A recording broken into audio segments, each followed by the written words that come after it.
Jag är så trött på att säga det här, men det händer för fan ingenting.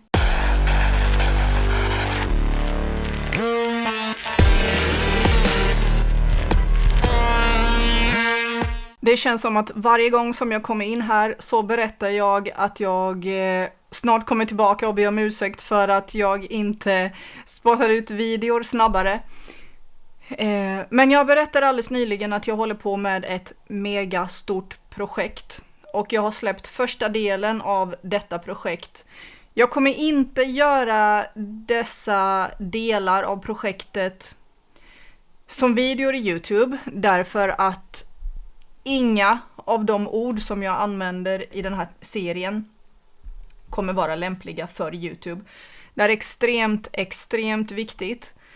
Och jag vill inte riskera att det här försvinner bland en massa nonsens och blir blockerat och allt det här. Så de som har sett detta redan vet att jag gör ett megastort arbete om queer-teorin och hur det har spridit sig i samhället och framförallt i våra barns skolor.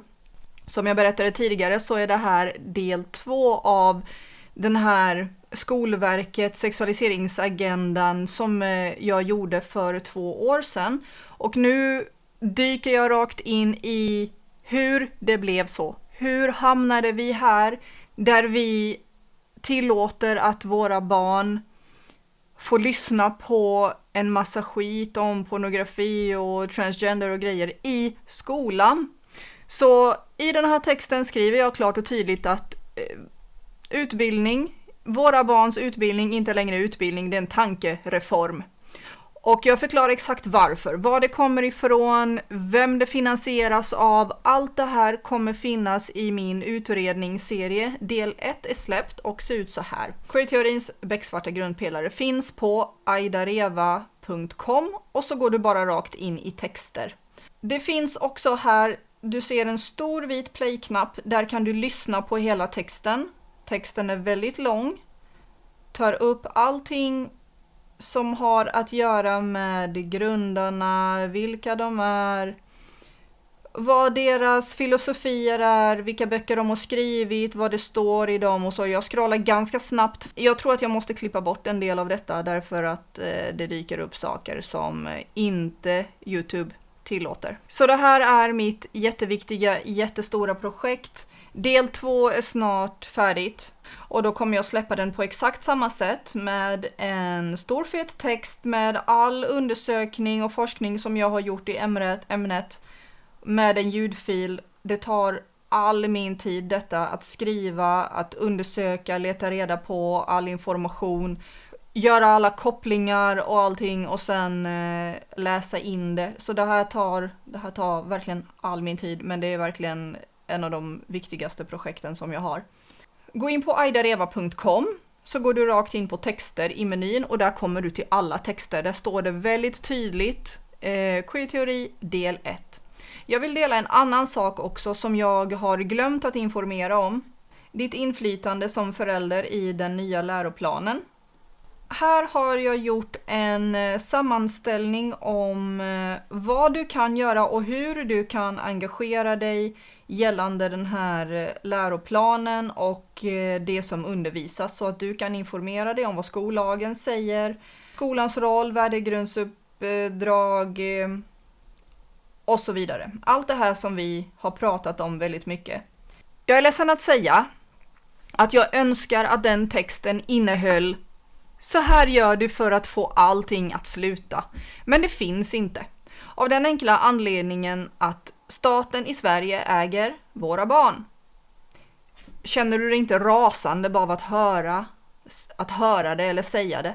Att du har absolut noll och ingen makt alls i vad som händer dina barn i skolan. Jag har kontakt med väldigt många föräldrar. Jag har kontakt med ett gäng lärare. De är lika rasande de som jag har kontakt med. Föräldrar har absolut noll och ingen makt. Jag har föräldrar som jag just nu konsultar till kommunikation med sina barns skolor för att ta reda på hur de kan göra. Vissa skolor är lite vettigare än andra, men det förändrar inte det faktum att skollagen säger att den här läroplanen är det som kommer tryckas in i ansiktet på era barn, vare sig du vill eller inte. Och om du på något sätt försöker förhindra det så gör du dig skyldig till ett brott. Och vad händer när man gör sig skyldig till ett brott som involverar barn? Man riskerar att få sina barn omhändertagna. Så skulle du plocka dina barn ur skolan, eller att de misstänker att du undanhåller delar av läroplanen för dina barn. Vad tror du händer då? Det enda sättet som vi kan skapa förändring när det gäller den här viktiga frågan, det är om alla går samman. Jag är så trött på att säga det här, men det händer för fan ingenting. Ärligt talat, hur många gånger har vi pratat om att vi ska gå samman med saker? Men så fort det gäller, så fort det är dags att faktiskt gå samman och ta en risk eller två, då plötsligt blir det tyst från en massa människor som tidigare har klagat och velat ha en förändring. Behöver jag säga till vuxna människor att ingenting kommer att hända om du inte får det att hända? Det kommer inte vara tryggt och mysigt och fluffigt och gosigt att stå emot de makter som vi har att göra med. Det är inte så det fungerar. Du måste stå där och du måste ta skiten och du måste ta stryk och du måste riskera saker. Det är därför vi gör detta. Ingen kan stå ensam, men jag ser gång på gång föräldrar som står ensamma i sin kamp, och vi behöver stå bakom dem och vi behöver göra oss hörda och vi behöver gå ut och göra saker, men då är det plötsligt tyst. Så kom inte och gnäll i kommentarerna om du inte är villig att göra saker. Vi måste verkligen hjälpas åt. Det här är våra barn som det handlar om. Det kommer vara barn du bryr dig om. Så kan vi släppa hela den här mina barn och andras ungar? Allt det här är våra barn och vi behöver hjälpas åt att rädda dem. Du kommer förstå varför jag är arg när du läser den här texten. När du läser vad jag har skrivit. När du läser allting som jag har kommit fram till i den här texten som handlar om queer-teori. Och det här är bara första delen, vill jag säga. Det här är bara del 1. Och du kommer att vara rasande och rädd och svettas och ha kalla kårar. Allt det där genomlevde jag när jag gjorde det här, den första delen. Jag vet inte vad som gjorde mig mest äcklad att leta reda på den här informationen och leta efter detta, och jag blev rädd för vad jag hittade. Eller att faktiskt sitta och sammanställa det här själv. Flera gånger under tiden som jag satt och skrev texten så satt jag och tänkte, är det här riktigt? Vad är det jag sitter och skriver? Har jag inbillat mig allting?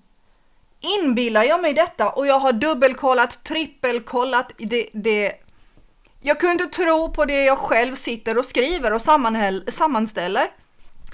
Senast idag så går jag in på Facebook och så får jag se ännu en förälder som har varit och haft samtal och möten med sitt barns skola. Bara att få komma därifrån och få veta att det finns ingenting som du kan göra. Och de meddelade inte ens den här föräldern om när dessa lektioner, kan man kalla dem lektioner, när dessa lektioner skulle äga rum. På vissa skolor får föräldrar inte ens veta om det, för det står inte i schemat. Det står inte, vi ska prata om att byta kön. Det pratar man ju inte om.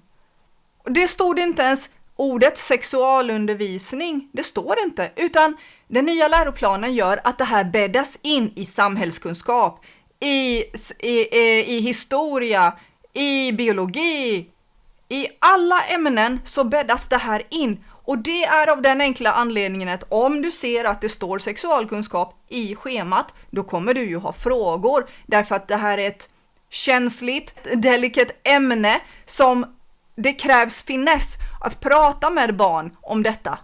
Men nu får du inte ens veta om det. För att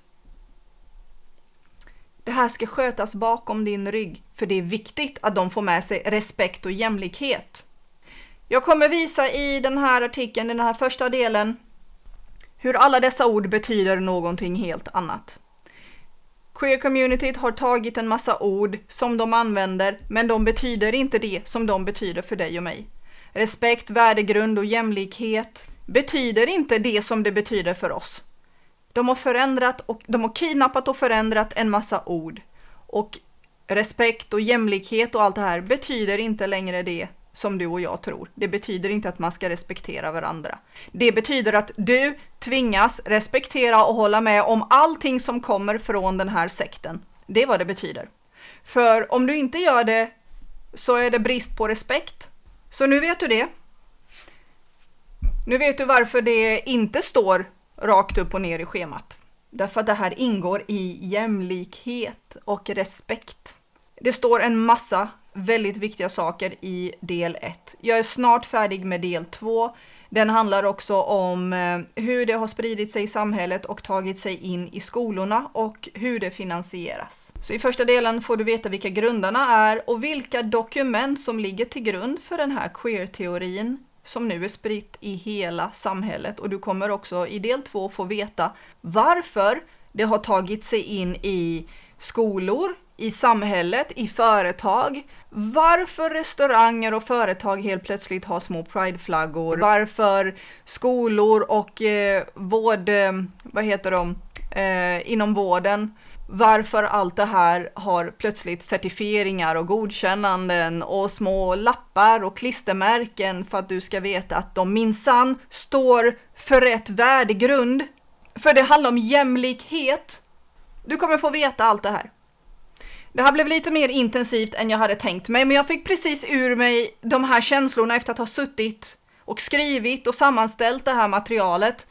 När man sitter och skriver om sådana här saker och när man kommer till den här punkten där man förstår att det finns absolut ingenting som du kan göra i det här landet för att skydda dina barn från det här, då blir man lite lätt grinig. När du ser vad det faktiskt innebär, när du ser vad det betyder och vad det kommer ifrån, då känns det som att skicka sitt barn till slakt. Och det är varför jag är tjurig. Men jag gör någonting åt det. Jag vill att det här ska spridas till varenda förälder, till varenda mor- och farförälder, till alla som är omkring barn. Även om du inte ens är omkring barn så är det viktigt att veta. För att skulle du av någon psykopatisk anledning inte bry dig om barn, så är det här någonting som kommer påverka dig på arbetsplatsen eller när du söker vård eller ska gå på restaurang eller någonstans i samhället, för det här är intryckt i hela samhället. Det är som ett gift som har spridit. Det här är den verkliga pandemin. Detta är den verkliga pandemin. Så del 1 finns färdigt ute. Läs den eller lyssna på den. Som sagt, jag har gjort en poddversion av det så du bara kan lyssna medan du är ute och går eller städar toaletten, vad du nu gör. Del 2 kommer vara uppbyggt på samma sätt, del 3 och så vidare och så vidare. Just nu vet jag inte hur många delar det blir därför att det här är mycket mer omfattande än jag trodde, tyvärr. Vi får se, men del 2 är snart på väg. Jag mår illa av att bara titta på min egen hemsida nu för det här ligger här ute. Så kan du ta en titt på den här artikeln som jag skrev om vad föräldrar kan göra, vad man kan göra. Det var där jag gick lite off the rails. Det jag ville säga och det som var hela poängen var att vi kan göra någonting, men vi måste göra det tillsammans. Och där finns några förslag på hur vi kan göra på olika handlingsplaner, hur vi kan sätta ihop oss för att skapa så mycket problem som möjligt för de här människorna som implementerar detta i våra barns skolor. Och i våra företag och i samhället i stort, men och så vidare. Jag tror vi alla har kommit till en punkt där vi är väldigt, väldigt mätta på det här. Vi är väldigt, väldigt mätta. Först är det en dag, sen är det en vecka av detta, sen av deras rättigheter och sen är det en månad, sen är det ett halvår och hela samhället är bara uppslukat till detta. Om du nu tänker att vadå, ska inte de ha rättigheter? Du kommer att förstå precis allting om hur rättigheter från rätt människor faktiskt försvinner med den här agendan. Folk har faktiskt färre rättigheter och mindre hjälp i samhället, alltså rätt människor. Det är de med mentala sjukdomar som får synas och höras hela tiden. Så läs den, aidareva.com, gå till texter, eller så kan du ta länken här nedan i beskrivningen så kommer du raka vägen in på artikeln och där kan du också lyssna på den. Jag ska gå och jobba på del 2 Den kanske kommer ut ikväll eller så kommer nu när som helst i dagarna när jag ska sammanställa allting. Så ses vi snart igen. Tack för att du lyssnade. Vi ses. Hej då!